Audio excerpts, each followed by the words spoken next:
Help me, John. Help me, man. I got gophers everywhere. I set this damn trap of yours and I can't get it to work. You gonna do it? Show me how it's done, man. Let's take care of it. So you said you're having problems with setting your gopher trap, correct? Absolutely. Okay. So here we go. This is a cinch trap, and this is how you set it. It's fairly simple.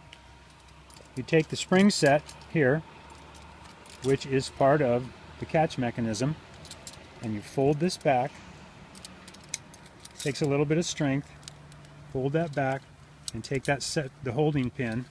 There's two holding pins. The first one over to the right, and then the one on the right goes forward, and both of them into these little slots. Then you make sure that these set holding pins are pushed standing straight up and pushed all the way in. So that little loop's got to be up in the air then. Right, the little loop has to be up in the air and all the way out the loop. Then you slide the trigger, and the trigger holds the pin, just like that. And you set it anywhere on that little loop, or do you set it right near the end? No, you set it right for gophers. You're going to want to set it very sensitive, like that. Okay. And for moles, you're going to want to send it back farther because they tend to push dirt in front of themselves. Okay. So this thing works for both gophers and for moles. Gophers and moles. And this is a small mole trap because California gophers are a lot smaller. So anyway, there is the set, and this is how it works. So is this specifically for moles or specifically for gophers? You said you called it a mole trap. This is a smaller trap, a cinch trap, and it's for moles. Okay. But the gophers in California are much smaller, so this works perfect for them. Okay. So anyway, and this is how it works. This trigger, this area, the trigger and the trap itself go underground, and a gopher moves up through the center and then touches the trigger, and he gets caught. Simple as that. It's as simple as that. So we'll reset this now and set it into your... All right, do it one more time. Show it. Okay, so... Okay, step one is you pull the trigger back.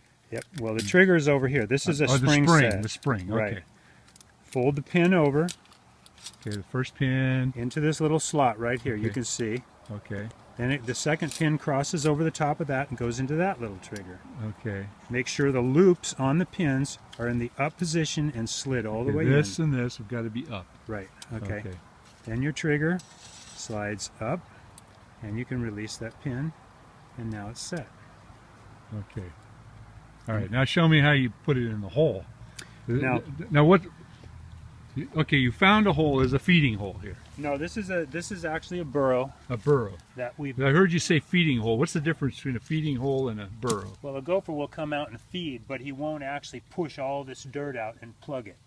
Okay. So, anyway, then this just goes right down in the hole, like that, and you want to set it off to the left. You want the trap, that U shape in the trap, right here, all the way on the left-hand side of the hole. Why is that? Because if the gopher passes by on the other side, and triggers the trap, it'll still pierce him. Okay. And probably kill him. And then you set your sensitivity. Once the trap's in, then you can set your sensitivity. Oh, okay.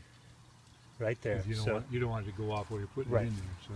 Right. So that's it. And then you leave the hole open? Leave the hole open because a gopher is going to monitor his burrow system, and if there's an opening, he's going to come try and plug that to stop animals like gopher snakes from coming down the hole, and when he goes to plug that hole, he'll be trapped most of the time. How long? Oh, could be 15 minutes. Could be overnight. It just depends. Their activity's usually in the morning and in the evening. Okay. So all right, because I set it over here, and I got nothing. So, and that looked like it was a feeding hole that had been plugged. Yeah, my neighbor's got a little dog, a little tiny dog, and I didn't want it to snap it, so I put that milk carton over the top of it. Yeah, it's a good idea.